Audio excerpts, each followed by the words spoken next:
we really are seeing some truly spectacular storytelling. There's the micro storytelling, there's macro storytelling. I like to think that there's like literally four levels of storytelling. I could give a whole lecture on this. You could be a good storyteller on the micro level, but the overall storytelling sucks. Like House of the Dragon is a really good example of this. House of the Dragon is good with individual scenes, micro storytelling. The individual scenes were phenomenal, absolutely phenomenal. But then this scene will contradict that scene, right? You look at the big picture and it doesn't make any sense, but the individual scenes are just phenomenally done, right? And individual episodes can be so good, but then they don't really fit together with the entire season or the entire series, right? So that's a classic example where you can be really competent on one level of storytelling and incompetent on a different level of storytelling. This writer has nailed it in every level. I'm assuming this anime is a very, very faithful adaptation. That's what I've always heard. There'll be little things cut out here and there. But I don't think they do anything really major deviations from the source material. Unlike House of the Dragon, like we were saying. House of the Dragon's made some sweeping changes with some of this shit. So, I don't know. But if this anime is a super faithful adaptation, it basically is exactly what the author is doing, then once again, we just got to kiss the author's ass because phenomenal. Because, for instance, like the big picture storytelling is great, like the very top level, the overall big picture, the world building, it all makes sense. It feels like we're going somewhere. We've been somewhere. We're in the process of going somewhere else, and it's all very interesting. It's all very well done. It's all tight. It all makes sense. You know, a few things don't make sense. Like, how could you possibly have this many pirates, and they function and like they exist? How would that work in the ecosystem? It'd be like, if you had 50 wolves in 1 square mile, those 50 wolves would starve to death. There's just not enough food. So you could make that claim, and I have. The amount of pirates doesn't make sense. How do they sustain themselves? And the civilians around them still have a functioning life, right? You'd have pirates coming every week stealing your shit. You couldn't function. Your businesses wouldn't function. The towns would collapse. Society would collapse. And once society collapsed, the pirates have nothing to eat and no shit to steal, and so they collapse. Like that doesn't make sense. The number of pirates they have, but that's okay. You give an author one thing. Okay, here's the one thing: hyperdrive, wormholes. Don't really like that. That doesn't work that way. Like you couldn't do that, right? Like faster than light travel doesn't work that way. But you give it to the storyteller because they're telling an interesting story, and you want to see what they're telling. So you give them one thing. I give them this one thing. There's way more pirates that could possibly sustain themselves in any realistic setting. We'll give you that. Other than that, I don't think you can complain about the world building. I don't think there's anything else you can point to and be like, that doesn't make sense. So, big picture storytelling works. Medium level storytelling works. Story arcs and sagas, those all fit together well. They don't contradict previous or, things that happen later. The personal dynamics make sense. The personal relationships, all that shit makes sense.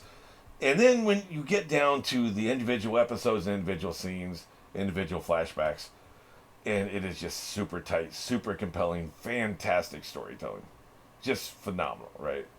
I just think that it's just amazing that this writer has been able to do this because, like, we're in the midst right now of some truly spectacular individual episodes. Just like the shit with the baby guy, man. Just phenomenal. And in Leo with the princess, that individual episode was, like I talked about, it was just absolutely earth-shattering. Like the ability to set up the threat and pay it off in one episode and have so much tension when we didn't even realize this was a thing. It'd be different if you'd set it up for 10 episodes or 20 episodes or 100 episodes. There would be so much tension. There would be so much, oh my God, we need to stop these assholes. But to do that within one episode and still have it be that tense and have me at the edge of my seat and be like, my God, we've got to stop these teardrops. Like I was ready to go off if it had worked, right? So the threat was real and the threat was visceral and it was just like very compelling stuff. To be able to do that within one episode, just mind-blowing. So there's that, right? And then they follow it up. They follow up that excellence with the very next thing they're doing is they're doing Baby Guy, right? So that's unbelievable. What are we getting next? Like it's just, I'm telling you, man, like it's just, he's on a run right now. He's on a roll. He should take his act to Vegas. Yeah, not that he's lucky. I think he's just this good. But the individual storytelling, like I said, man, is just blowing my mind. All right, well, let's see what magic we're getting in this one. 3, 2, 1.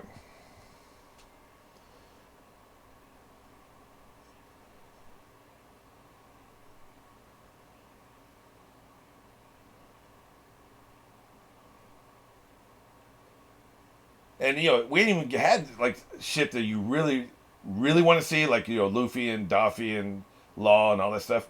Zoro and Pika is very interesting. Hadn't even had any of that shit, and still super compelled, right? Obviously, the stuff with this sumbitch and the king and Rebecca and all that stuff, that's all really good. Like I said, just hit after hit after hit. He is nailing the story beats right now.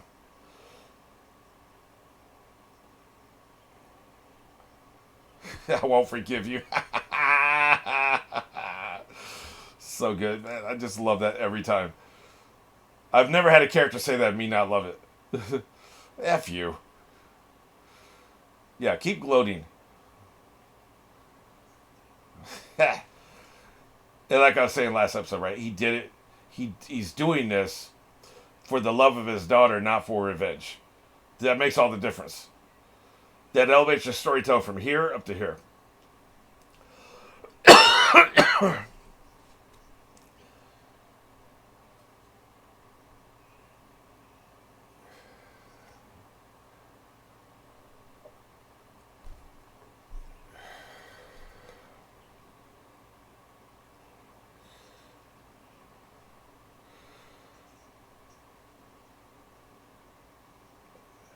That's right. Drop that shit.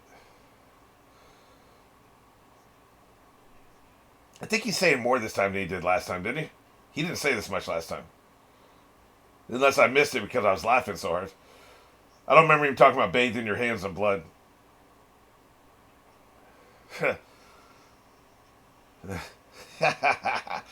Bisect this sumbitch. I'll take quadrisect. If that's a thing. Quadrisect his punk ass. Get him out of here. Bitch.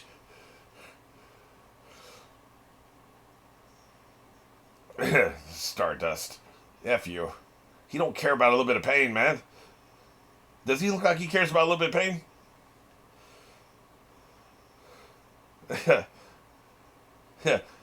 You scared yet?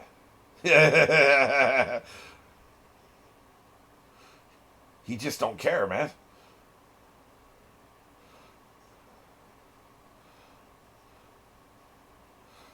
By the way, take that umbrella away from him. This guy is crazy. Take that umbrella away from him, stick it up his ass, and let the Stardust hit him. That's what we're talking about. You just gonna stand there and look at him, or are you gonna charge him? Come on, let's go. Which he hadn't been for 10 years, right? Yep, look at him. I like that little flash of the toy, man. Revenge of the toy. Yeah, furious. This dude is furious, man. He's got 10 years of fury building up in him.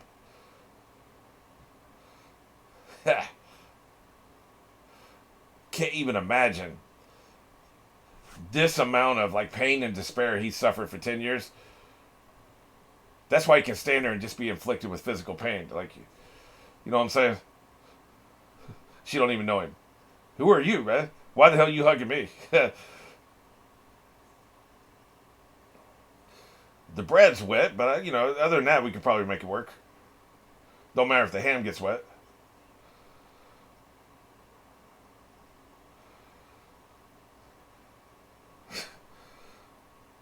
That crying, man, that got me last time too.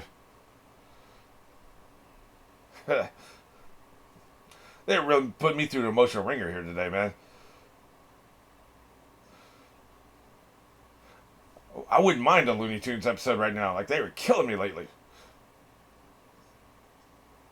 See, but this is what I'm talking about, though. The rage is still there. He may not be able to feel the physical sensation. Clearly, the emotions are still there. Now, you could be a super nerd and talk about the fact that emotions are, chemical. There's a chemical process. If you don't have a biological body with the chemicals in the body, you probably wouldn't feel emotions. We're not going to go down that rabbit hole. I'm going to assume the toys feel emotions, because he clearly did, right?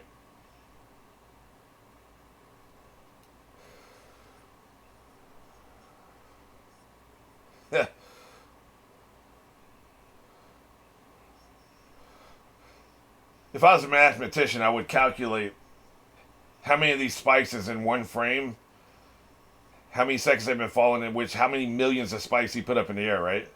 You could calculate it if you were a mathematician. I'm not. Get his ass. That's right, cut that shit in half. Now you don't have protection. Enjoy the spikes, bitch. That's right. Get his ass. Keep talking shit. He is going to bisect you. I can't wait, man. I'm telling you. I need to have it. I got to have it. Cut his ass in half. F you. See, now you gotta mess around with the ground again. He's going to the air on your ass. This is a titanic clash, man. Get his ass. Cut his shit in half, including his sword. What's up? Boy, she's been busy, man. She's having to look around all this shit, which I assume is happening at the same time.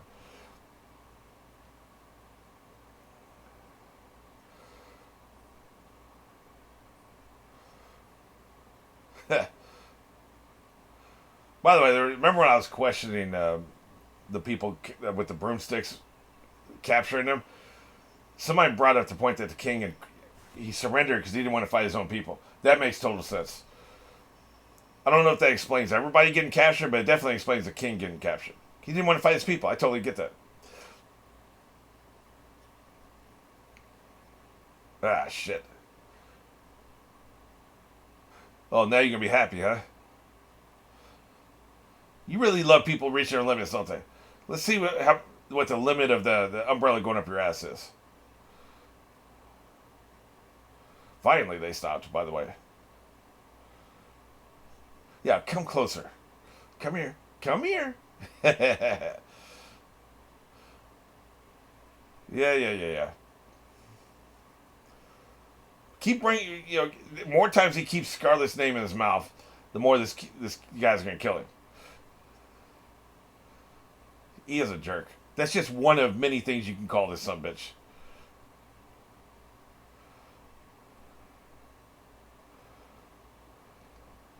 Yeah.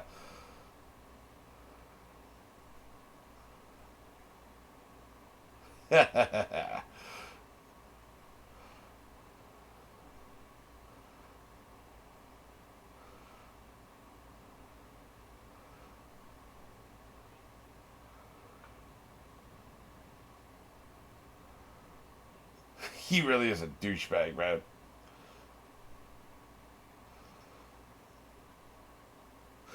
I think what I'm going to do, remind me, at the end of this arc,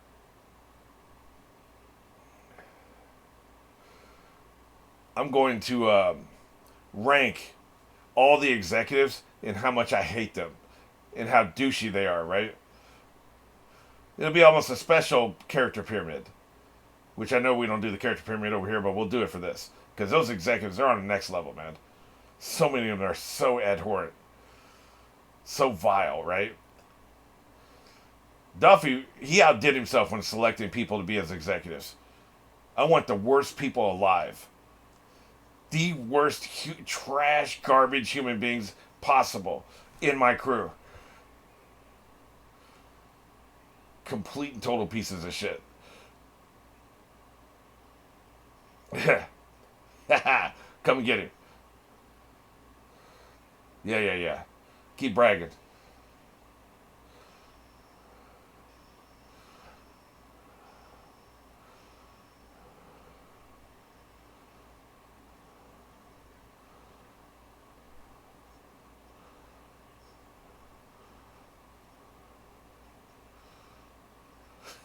It's a man thing. I won't dodge.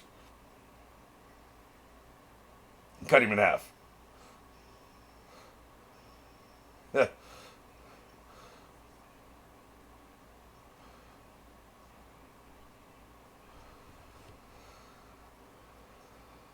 I'll take it back with your body. That's the thing, too. You got to press your advantage with this sumbitch, so he doesn't have time to do the wavy shit, right? Haha, that's right. Toy soldier ass. That's right. Cut that shit in half. Yes! That's right. Get this MFer. I really have to control myself or I'm going to start cussing. Go to all the hell. Yeah. I won't be satisfied till his body's cut in half, but the sword's a good start. I assume, even though it's just a little piece of sword left, he can extend it out like he did before. Give himself at least a sword length. Flexible, you know. But if you don't give him time...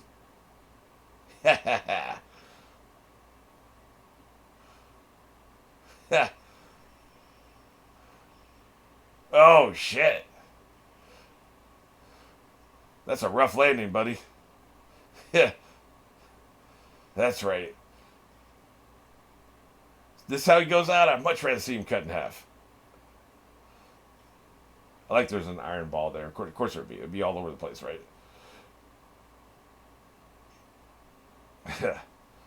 Finish him. Finish him. Look at Robin just smiling. Not even a big smile. Just a little polite smile.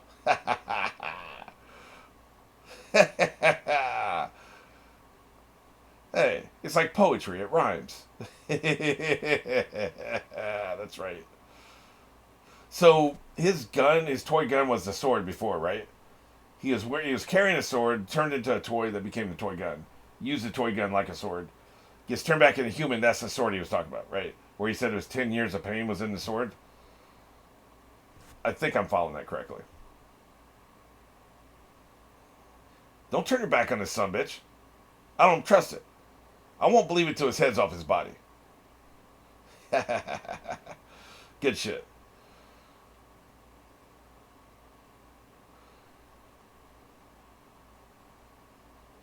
Bet she's tired, man.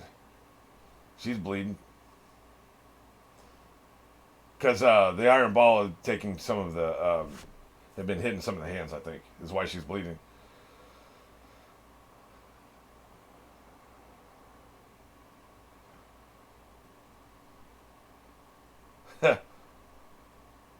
I'm just chilling. It'll be alright.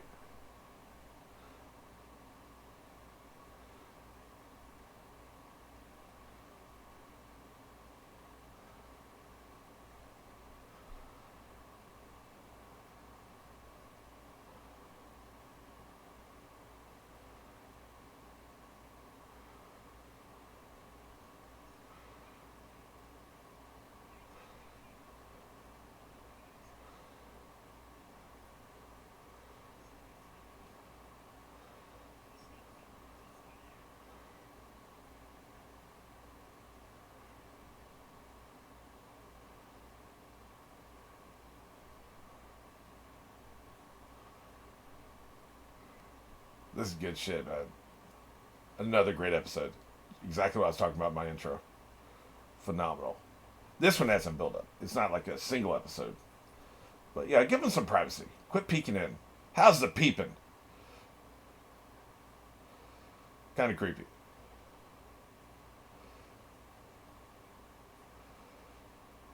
So what do we have left? Daffy, is that it? We've got Daffy, Law, Snot Boy, and Luffy, and Bellamy, I think is what's left. Whatever's happening in the factory.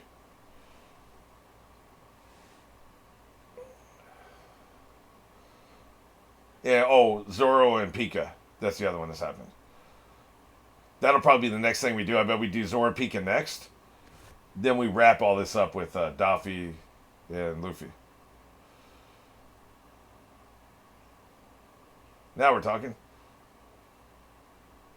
Get him out of here. So he was the top one.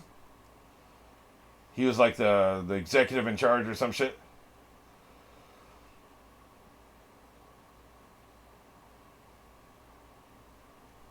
Get him out of here.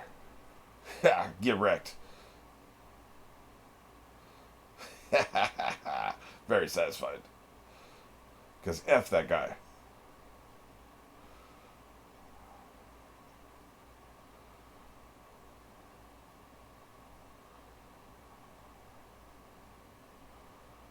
Alright, time to march.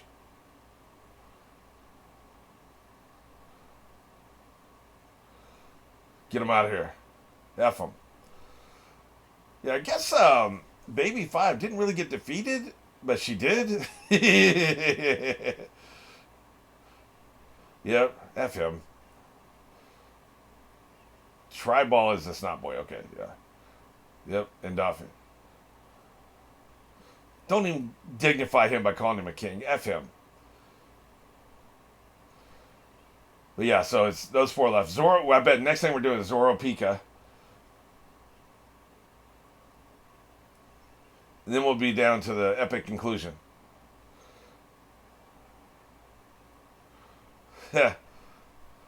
We know you sure as hell do. F you. Finally, an anime character will forgive somebody and I don't like it. Time to move. Right. Now we're talking. Yep. What do you think he's going to do? I don't really know. Maybe he's just going to rally the people.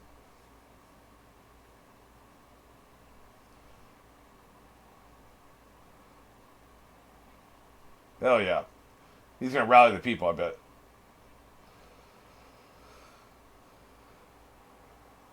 Good shit.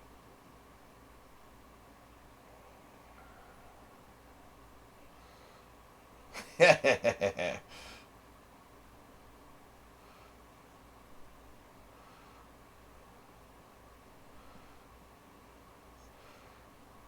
course he didn't notice.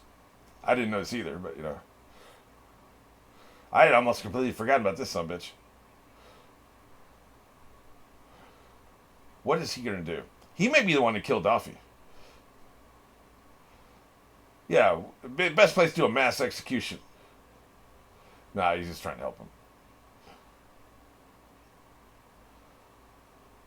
He's just trying to help.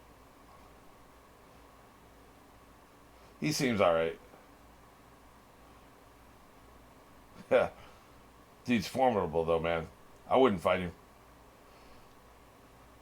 Yeah. This is what's next. Yep. Don't get scared now. Yeah. Get that shit out of my face.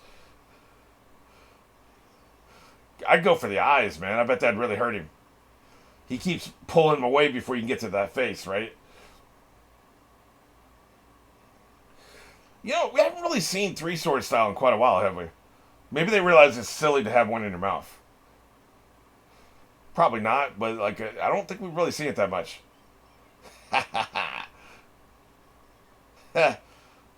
Your voice is so tiny. Can't just do whatever the hell you want.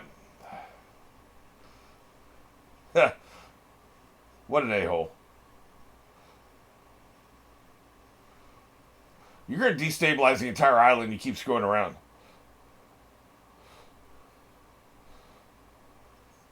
Yeah, very observant.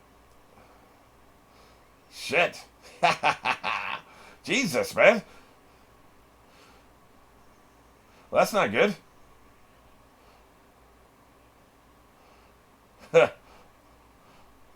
Damn. What, man? What are you doing up there? Well, he does. Why don't you come out of that rocket and see what happens to you? Yeah, stay away from my daughter, bitch. Not much she can do against rock, you know?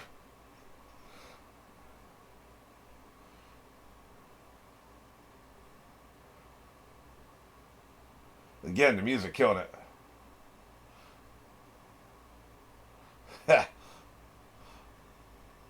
What are your intentions, sir? So what the hell do you think that's about? There goes my theory about him and Zoro finishing off their fight. I assume Zoro will pursue him up here if he knows where the hell he is. How would he know? Maybe Viola, whatever her name is, can see it and somehow get somebody to bring word to Zoro. That's possible. I can see that happening, but guess they could quite play out like I thought. It felt like we were in a rhythm. You know, we're getting rid of one of the executives every couple episodes now because we've done all this setup. This has all been set up. This didn't just happen like that, right? Like the baby boy and Frankie fight have been set up for a long time. They've been doing that for a while. This one with Deontay, or whatever his name is, set up for a while. So it's just all coming to a conclusion one after the next. Like it's all set up that way by the writer. So it felt like the natural thing to be the next one, but maybe there's going to be a reversal and he'll hang on for a little while. We'll see. I feel like he's the most powerful executive. They're saying DeMonte or whatever his name is was the top executive, but for me, pound for pound, I think Peaky is clearly the most dangerous executive and the hardest to fight.